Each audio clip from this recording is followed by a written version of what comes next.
We got to go to the Rude guest hotline. Rude, the most reliable heating and air conditioning products in the DMV. And welcome onto the show, a guy averaging 6 yards per carry in the National Football League. When he touches the ball, explosiveness follows. It's Jacory Croskey-Merritt with us on Grant and Danny. What's up, Jacory? How are you? What's going on? What's going on? How you doing, bud? How you feeling? No, I'm feeling good. So you missed a couple days of practice with a knee injury last week. You ended up going on Friday and then playing in the game Sunday. And I don't know much, sitting on the couch, but it looked like you were completely yourself and normal. What was going on with the knee, and were you compromised at all, or did you feel 100%? Nah, it was just a little soreness from the previous game, but I mean, I felt fine when I was out there. It was just a little bit of soreness, but I think everything is back 100%. Was there some question as the week went on if you'd play, or did you know all week long you were probably going to be able to go? I mean, it was kind of like a day-by-day thing, just seeing how I felt. At this point, is this just now kind of, bumps of the season? That's what happens at a position where you're getting tackled every play and just the physicality of it? Is it something you're going to be dealing with, or do you feel like you're back to 100%? No, I feel like I'm back to myself. I mean, nicks and bruises happen, but I mean, I think it healed pretty quickly, and I feel like I'll just be downhill from now. It was just a bump in the road. 7 carries for 47 yards in Atlanta for you. The running game was dominant. I mean, really, really good stuff. Chris Rodriguez had a near 50-yard run early in the game. The two of you guys combined for around 15 carries and well over 100 yards. So it was very dynamic. What did you make of kind of the blocking and how things went up front, and just how successful you guys were running the ball in this game? I mean, that's what we like to preach in our group. Like we can handle whatever is thrown at us, and like we just like whenever our opportunity come, we just want to just make the best out of it. So like that's kind of like where you see us getting those tough runs. That's where that come from. Like just not want to let each other down or let the team down. Jacory Croskey-Merritt with us here on Grant and Danny for his weekly Tuesday at 5 p.m. spot. So it was a bit of a strange game at times. The Falcons got off to that rip-roaring start, and you guys had one possession, and by the time you got the football back, you were down 10-0. Does that change things for you guys, just in terms of the dynamic, the talk on the sideline, or maybe even the game plan? Because you then scored and responded on that next drive. I mean, yeah, it definitely do. Definitely don't want to put yourself in a hole like that, especially, I mean, against any NFL team, because, everybody's pros out there. So it was definitely like talk on the sideline, like we just got to play cleaner football and just play our brand of football. Jacory Croskey-Merritt on Grant and Danny here on The Fan. Jacory, one of the things I keep asking for, and a lot of us feel like should happen, is you just getting the ball more often. Right? And last week it was 7 carries, 8 the week before that. Your career high still 10 in that first game against the Giants. And it seems like one of the things is when you get to a point without the football, Kliff has said in his press conference, where you've aced everything, that's when they can start playing you kind of on all downs. Give us an idea of the work you're putting in, the progressions you're making in pass protection, and what goes into that. Because a lot of us just think about running backs running the football, but the actual work and the studying you have to do to be on your details in pass pro. Yeah, it's definitely more than just running the ball. Like you gotta be trusted to do anything on the field, especially in this league. So I mean, it's a day by day thing. Just knowing what I gotta work on and like trying to perfect that craft each and every day and just get better at something so that I can be able to like just reach my full potential. But it's just like a day by day thing, just working on the small fundamentals. But as far as I get better at that, the pass pro thing, is that like the work that you're putting in? Is that a technique thing, or like to me, what would be hardest would be actually watching the tape and figuring out where it's coming from, or in real time? Are you pointing things out, or the quarterback, or the center? How does that work to know? Okay, this guy's coming, this guy doesn't, so you can be in the right spot. I mean, it's basically just knowing the protection, just knowing what the defense is doing, and just knowing the calls, and that's basically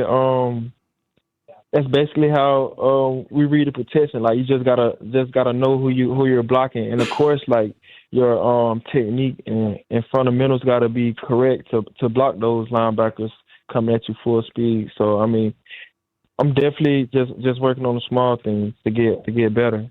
So going back a couple of years ago, you caught 7 passes in a 12-game season at New Mexico, and I think this happens to a lot of college running backs. It's just not as much part of the regular offense for running backs to catch the ball like it can really be up here in the NFL. Where are you in that process? A couple catches this past weekend. How comfortable do you feel as a receiver, and how far do you think you've come in terms of improvement? I love catching the ball. In New Mexico, we really was a run heavy team, and the bats really didn't have a lot of routes to run, so that's where that come from. But I'm definitely comfortable in just catching the ball and just being able to be versatile. Versatile. Jacory, as I think about this, it's interesting to bring this up with you. I was joking earlier with somebody about how in college football you get these guys who have played 5 years, 5 schools or whatever. Like, I don't love the idea that I love paying players, NIL's no brainer and all this stuff. Like in the NFL, there's actual contracts and it's regulated. In college, it's like, oh damn, I recruited this guy, he had a great year, and now he's on to the next. But you're a great, kind of counter to that for me, where Alabama State to New Mexico to Arizona, like a success story about the options that are at your disposal. What's your thought on that and just being able to kind of carve out a career based on some of the new rules and being able to put yourself in some good spots? I mean, thanks for the transfer portal. I mean, I feel like I had to make those steps to get where I'm at now. So, I mean, it wasn't like a thing like I just wanted to go to a different school. I just know I had to like just make those moves to like just be in the NFL, coming from an HBCU to Power 5 conference and like just really getting recognized. I mean, but I totally respect the transfer portal if you're doing it for good reasons. That makes sense. Walk me through that, actually. It's something forgive my ignorance, I actually don't know. And, decades ago, I kind of had a general idea how it worked, but this is all sort of brand new to us, the pudgy zilchers on the sideline kind of getting used to it. Is that something where you start, actively calling, or is it, once you're in the portal, coaches start calling you? Like, is it kind of like the high school recruitment process over again? It definitely is a high school recruitment process. I mean, because some players get stuck in there, but it's basically like, okay, how did my year go? Do I got enough film? Do I got enough buzz for another team to pick me up? So that's basically like that's basically how people decide if they want to get in the transfer portal, if they feel like they're good enough for a team to come get them. For me, I would love to do like an NIL deal with like Waffle House or something, or just some like Oreos or something. Did you ever have any cool or fun opportunities with NIL deals, or did they come along late enough in the game that it wasn't a huge thing just yet as you were kind of finishing up? I mean, it wasn't nothing major. It wasn't nothing major, especially with like working with companies or anything like that. You weren't on that Jaden plan. Nah, I wasn't. Winning that Heisman. That'd be a good 50 plan. 50 touchdowns at LSU. Yeah, you can get some NIL. Yeah, it's definitely levels to it. Yeah. Speaking of Jaden, hopefully it sounds like he could be back this weekend. Marcus has played well, and you guys offensively have still been good without Daniels. But if he is able to play against the Chargers, sounds like signs are pointing in the right direction. What would that do to just get him back out on the field? I mean, it'll definitely help out a lot. I mean, a guy like that, he's very creative with the ball, and I mean, we'll love to have him out there because of like just him being a leader, like him just being who he is. I feel like that's enough. That's enough for us to go forward and be comfortable with. So I mean, it's just good to have a quarterback like him. What was the mood after the game among the guys? I'm sure, going on a road trip to Atlanta, I know a lot was on the line for guys like Marcus Mariota, Dan Quinn, who coached and played there, respectively. What was it like, kind of post game and kind of getting back to work here this week? What's been kind of the tenor? We gotta play cleaner football. We know that wasn't our best football. We can't make mistakes that'll set us back, especially in being in the NFL. So we just gotta play cleaner football. That was really the biggest thing, just being good on all 3 phases and just being nice. Jacory, Croskey-Merritt, you go back, you watch the all 22 of his carries. It's It's must-see TV. I mean, every carry is exciting. It's explosive. Last week, he said he had some of the best vision in the league. He showed that in this game again. He's averaging 5.9 yards per carry this year, and might be time to turn up the faders on his involvement in this offense. When do you start turning your attention to the upcoming opponent on your own in terms of film study? I know with the schedules, like as a team, Wednesday you really get going with that first practice. But will you on Monday or Tuesday just on your own start watching the Chargers at all, or how does that work for you? What's your week like? I would say definitely on Monday just get an eye on them, and then just start looking at the game plan that we have going in, and just making sure I'm fine with it. Just working on that throughout the week so we can execute it on Sunday. But yeah, soon as we're done with one opponent, we on it the next day, just trying to figure out a way to get another win. If you weren't an NFL player, Jacory, what do you think you'd be doing for a living right now?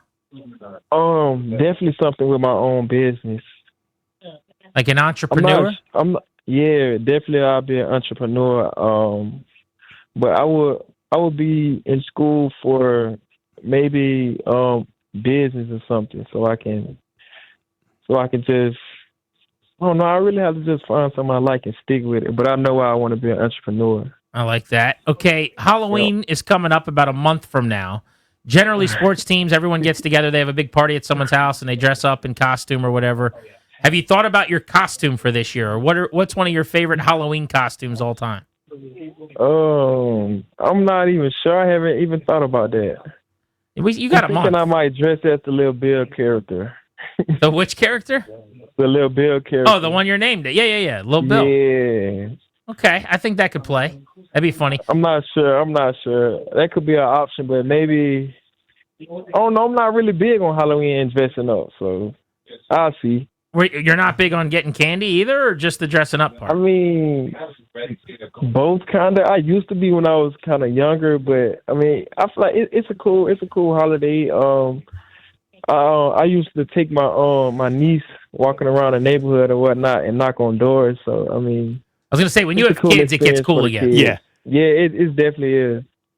How's cousin doing? We got a lot of people. I heard from a lot of people last week about how funny they thought it was that you named your dog cousin Croskey-Merritt. How's cousin? Cousin, working on the butt whipping. Working on the butt whipping. I caught him chewing on one of my cords to my game. And he have toys laying out, so I don't know what made him just want to pick a cord and chew on it, but I mean, that's my dog. I mean, he's still a puppy, so I took it light on him. It's just hard enough to get to that was what made it so enticing, right? Yeah. What's the game that you play? I like Fortnite. I like Madden. He's a young person. NCAA. Yeah. Madden's good. Are you in NCAA on Arizona? Yeah, I definitely am. Okay. Have you ripped off any 100-yard I would games? give you the ball. Yeah, every play it's coming to me every play. You don't throw it. I'm the guy that never runs the ball in video games. No, Madden too. I'm running the ball every play. I love that. I might throw it sometimes, but we running. Only if it's you throwing it as a trick play. You say what again? Only if it's your only time you throw it is when you actually give it to you, and then it's a trick play. Yeah, and I might throw it to a receiver. I'll just play. Jacory, we appreciate you, buddy. We'll catch up next week, and hopefully we'll be talking about not only a win in L.A., but a big breakout with a bunch of carries for you. Yeah, definitely. Talk to you Appreciate then. you, buddy. Be good. Yeah, have a good night. You got it. There's Jacory Croskey-Merritt, Bill, the Commanders running back, joining us here on The Fan. Our weekly 5 p.m. appointment with him. Danny, you keep averaging 6 a carry. You're a quarter way through the year. I know he's got to improve in pass pro, and they want to get some other things ironed out. At some point, I just don't care that much. Hand them the damn football. Every time he touches it, it's fireworks. I mean, there's things blocked up for 1, it becomes 6. It's 2, it becomes 7. He had a 16-yard carry that should have been -1 in this game. Let's run the football with Bill. Let's give him the rock.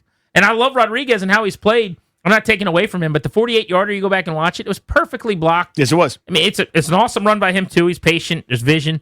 But you wonder, if Croskey-Merritt's out there, is 48 55? Is it 60? I don't know. Is it a home run? Do you go all the way to the house? Just give this kid the ball. I'm with you.